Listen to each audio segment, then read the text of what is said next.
Hello Aries, Sun, Moon, Rising, and Venus Signs. Kumusta kayo? Sana po nasa mabuti kayong kalagayan. Welcome back po sa Star Tarot. Kung bago kayo rito, welcome din kayo. Thank you sa inyong support. I truly appreciate it. God bless you all. Ito na mensahe ni Aries. We have King of Swords. And so, Aries, ang iba sa inyo dito, maaring nasa isang mataas na posisyon sa trabaho. Maaring isa kayong manager, supervisor, maaring ganon. Meron kayong you have the power, you have the power in you sa ngayon to run a company siguro, or to run a department sa trabaho, yung ganon ba. For others of you naman, maaring yun ang inyong ambisyon, yun ang inyong minimithi sa buhay, na maging mataas yung posisyon ninyo sa trabaho. Maring that is what you are aiming for, that is your goal. Maring you're working on it, yung ganon. Maring ang iba nag-aaral siguro, nagma-masters, mga ganon, para makaangat ng posisyon sa trabaho. So yun na napipick up ko dito kay King of Swords. What else? We have Two of Pentacles. And you're juggling too many things, Aries, at the same time. Siguro, magaling din kayo na mag-multitask. Kaya siguro, isa kayong maging magaling na leader dahil napakagaling din ninyo siguro na mag-multitask. Napakagaling ninyo mag-handle ng iba't ibang klaseng sitwasyon at the same time. Maaaring mabilis kayong mag-adjust, alert, as in, magaling talaga. Meron kayong talent din sa pag attend ng different things all at the same time, yung paghahandle ng iba't ibang klaseng bagay, sitwasyon at the same time, so maaaring ganun talaga ang ninyo, ang katangian din ninyo. This could also mean Aries na siguro wala din balanse, para naman sa iba sa inyo, maaaring sa ngayon, walang balanse kayo sa sarili ninyo, sa buhay ninyo. Maaaring marami din kayong ginagawa, marami din kayong ina-attenda ng mga iba't ibang klaseng bagay-bagay, pero siguro hindi ninyo din nabibigyan ang iba't ibang parte ng buhay ninyo ng karampatang oras or atensyon. Maybe you're just focusing on few things, or maybe you're focusing on few areas of life, kaya maaaring meron din kayong nanineglect na mga ibang bagay or ibang parte ng buhay ninyo. That's why yung Two of Pentacles energy is asking you to bring the balance back in your life, So maaaring ganun din ang sitwasyon ng iba dito. What else? We have Nine of Wands, but never give up, Aries, Ang iba sa inyo dito, siguro kailangan nyo lang din naman na maging matatag din kayo, Kahit kung iba siguro sa inyo, dahil may imbalances na nararanasan, pwedeng nawawala na kayo ng pag-asa, na kailan mababalik ang order sa buhay ko, kailan ko may babalik yung sitwasyon ko sa ayos, Maaaring ganun ang sitwasyon ang iba sa inyo dito. Kaya we have Nine of Wands, which is telling you na just keep persevering, stay in the course, Huwag kayong susuko. Normal sa buhay magkaroon tayo ng mga pagsubok, normal sa buhay na magkaroon tayo ng mga challenges, mga problema. That's part of our life's journey, Aries? Parte yan ng ng life's journey natin, para tayo ay mag-evolve into the best version of ourselves. Diba? When we are coming out of a problem, when we come out of a challenging situation, we end up victorious, hindi ba? At with that, mas marami tayong natututunan, marami tayong wisdom and life lessons na napipick up dyan. Kaya, mas nakakatulong sa sa pag-navigate ng buhay natin. Lalong-lalo na nakakatulong sa life's journey natin for the future. Kasi kapag mayroong mga problema muli na dumating, mas matatag na tayo, mas matibay na tayo. Kaya stay in the course, do not give up, Kung mayroon man problema sa ngayon, do not give up, continue to push, Kasi konting-konti na lang, It's either kung anong hinihintay ninyo dito, kung ano yung return of investment na hinihintay ninyo that will come to fruition very soon. Kung problema man yan na kailangan ninyong solusyonan, solutions will come in, Isang na lang to, one step forward na lang kailangan ninyo dito, Aries, and you are going to reach the end na, kumbaga, no? You will be able to see the light at the end of the tunnel na one last push na lang, kumbaga, kasi nasa 9 of Wands na tayo, okay? So, just stay in the course, never give up, kahit ano man ang hirap na pinagdadaanan ninyo sa ngayon, that is part of life, makakaahon at makakaahon din kayo. You'll be able to surpass whatever challenging situation is that na you are facing right now, okay?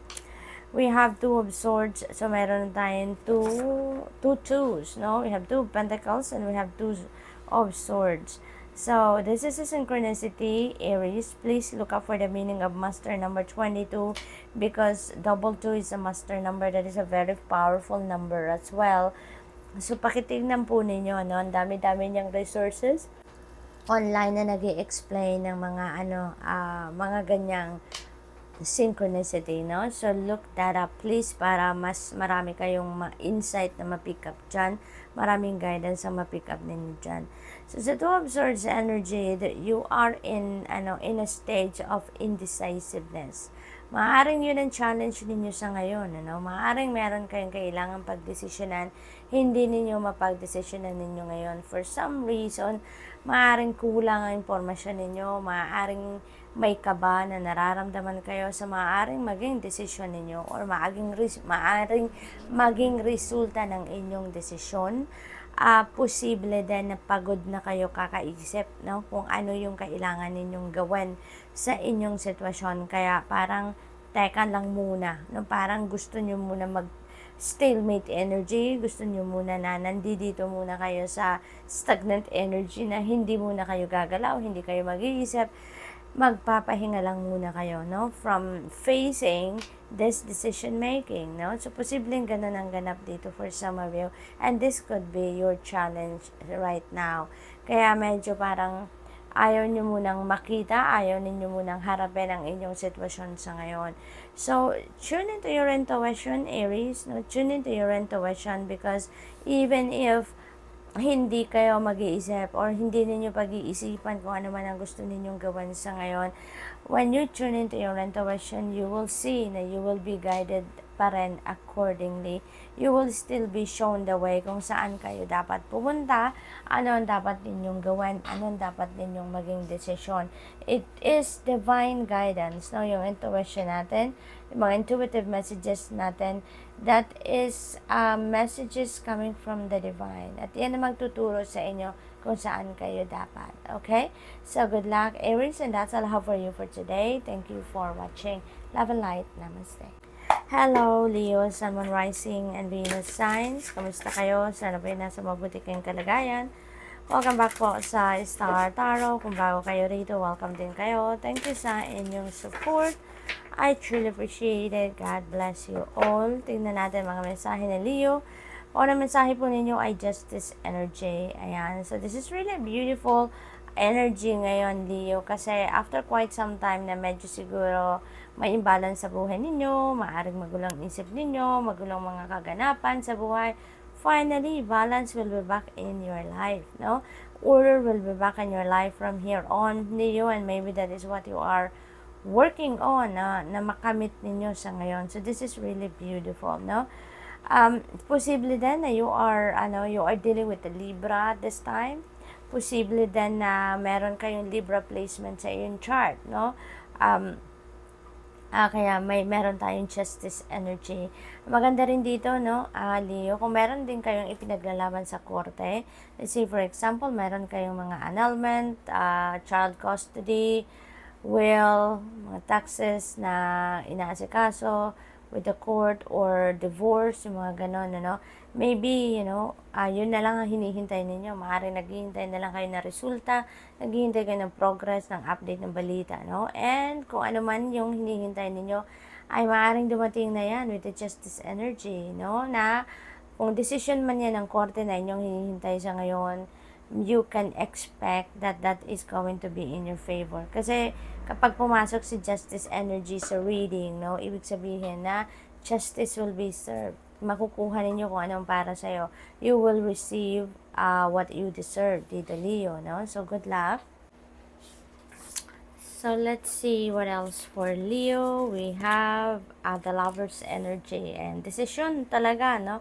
Meron decision talaga na siguro may bababa na ng korte.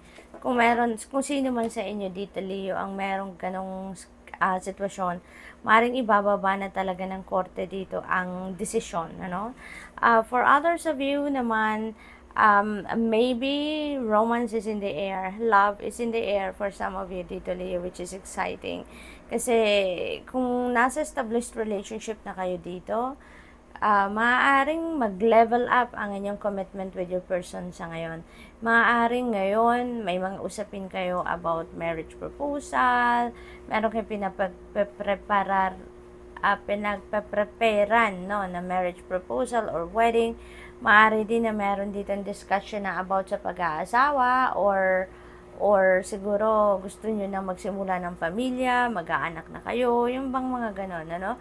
So, this is really beautiful kasi mas magiging ano kayo dito, mas magiging close kayo, mas magiging passionate kayo with each other, mas magiging harmonious ang relationship ninyo dito, Leo. So your relationship situation is going to improve lalong-lalo na, no? If you are single naman, maybe this is the time na maaaring meron na kayong ma-date, no? Posibleng meron ditong mag-aya sa inyo on a date. Maybe someone is going to ask you out dito para mas makilala ka pa, or maaaring meron dito mag-profess ng kanyang pagmamahal or pag-ibig or kanyang romantic interest sa inyo, Leo. So, good luck po. This is also about decision making. So, most probably, meron ditong mga sitwasyon ng iba sa inyo na kailangan ninyong pagdesisyonan, kailangan ninyong pag-isipan mabuti, because that could be linked to relationships, no? Yung relationships naman, not necessarily na love and romantic relationship lang ito. Posible din na meron kayong kailangan pagdesisyonan about a friend, no? Relationship with a friend, relationship with a colleague, relationship with a family member. So, posible din ang ganun. Maaaring may mga usapin din dito na kailangan ninyong pagdesisyonan, ano? Six of Wands, beautiful, kasi, victory energy, no, Leo? So, most likely, no, kung meron kayong pinaglalaban sa korte, talagang magiging victorious kayo. The decision of the court will be in your favor dito, no? But of course, this is not going to resonate with everyone, no? So, just take as it resonates, Leo. But definitely, this is victory. This is triumphant energy. This is success na makakamit ninyo, Leo. So, maaaring kung ano yung gusto ninyo dito, maaaring yun ang makuha ninyo talaga, no? So, good luck to that. Kung related naman ito sa trabaho, career, o negosyo, so maaaring kung anong whatever it is that you're working on, ano, kung ano man ang pinagbubuhusan ninyo ng inyong trabaho, ng inyong atensyon, ng inyong oras, maybe it is going to pay off na sa ngayon. So, maybe talagang, na ngayon, magpe-pay off na ang inyong effort, ano, Leo? So, good luck. What else? We have the Magician energy. Napakaganda, no? Napakaganda. This is a new beginning energy. So, most likely, ang iba sa inyo dito is really going to take action towards your goals or towards your hopes and dreams. Maaaring meron kayong mga plans, may mga ideas kayo that is coming to life na sa ngayon because you are going to take action. So, ngayon, kung ang energy ninyo in the past, you were procrastinating, you are hesitating ngayon, that is going to fade away na, kasi ngayon, mas mararamdaman ninyo ngayon na dapat na kayong mag-take action, dapat na kayong gumalaw, yung ganon, and make things happen for you. So, the power is in your hands na ngayon to manifest, no, Leo, whatever you want to manifest. Kaya, it feels like it will be implanted sa isip ninyo ngayon at sa puso ninyo na sige na, Leo, take action now. Do not procrastinate anymore. Don't hesitate anymore. Gawin mo na kung ano sa tingin ninyo ang dapat ninyong gawin. So, good luck po. And that's all I have for you for today. Thank you for watching Love and Light. Namaste. Hello, Sagittarius, Sun, Moon, Rising, and Venus signs. Kamusta kayo? Sana po ay nasa mabuti kayong kalagayan. Welcome back po sa Star Tarot. Kung bago kayo rito, welcome din kayo. Thank you sa inyong support. I truly appreciate it. God bless you all. Tignan natin ang mga messages ni Sag. The Empress energy, Sagittarius, this is really a beautiful energy. Napakaganda naman ito because this is a very prosperous and abundant energy. This is also creation energy. So, napakaganda nito, no? Maaring you are going to create something new sa buhay ninyo na maybe linked, no, sa inyong money, career, finances, or maybe linked sa inyong pagpapamilya, no? Kasi ano din ito, si Empress energy, mother archetype din siya. So maaaring ang iba sa inyo dito magsisimula na magpamilya, maaaring magbuntis or maaaring manganganak na, welcoming a new baby sa pamilya, maaaring ganon, maaaring first baby ninyo yan. So congrats kung may ganon kayong sitwasyon. Maaari din ang sisimulan ninyo ditong bago sa buhay ninyo is a new chapter sa inyong trabaho. Maaring merong promotion, maaring meron dito kayong bagong trabaho talaga, maybe you are shifting careers, so maaring merong bagong karera or new business venture. So posibleng ganun din dito ang ganap ni Sagittarius. It is also possible, Sag, na meron ditong mga opportunities, financial opportunities na maaring dumating. So, it could be anything, no? But definitely, yun ang maghahatid sa inyo ng abundance, yun maghahatid sa inyo ng prosperity. Yun ang babalot sa inyo ngayon, prosperity and abundance, wealth, yung mga ganun. So, this is really beautiful. Congrats sa inyo dyan, Sag. We also have the Hermit energy, and you're being shown the way, Sag. You're being shown the way. Maaring meron kayo ditong mga pinagpipilian, dito sa mga financial opportunities na to. Maybe it is multiple opportunities na kumakatok sa inyo sa ngayon, and there are choices that needs to be made, Sagittarius. So maybe with the Hermit energy, you're being advised here to put yourself in solitude, put yourself in stillness so that you'd be able to figure out na kung ano yung inyong gagawin, kung alin yung kailangan ninyong kunin na opportunity. So, posibleng ganon ang ganap dito for some of you. For others of you naman, this is inner work that you need to do.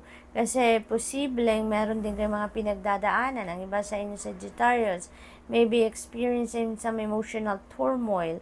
Maybe may mga ganong ganap. And you know what? This is about healing. This is about inner work. So most likely, kapag ginawa nyo yan, magmuni-muni kayo, go deep within, maririnig ninyo dyan kung anong gabay ng Divine Universe sa inyo. You will be shown the way, what you need to do right now, anong dapat ninyong isipin, And you will be healed. Kung ano man ang sitwasyon ninyo na medyo mabigat, magulo, siguro sa dibdib ninyo, sa isip ninyo, that will be healed, So what else? We have the Moon energy. Ayan, so intuition. Intuition is on point sa ngayon, Sagittarius. So definitely, divinely guided kayo ngayon, Sagittarius. You're divinely guided. You're so blessed.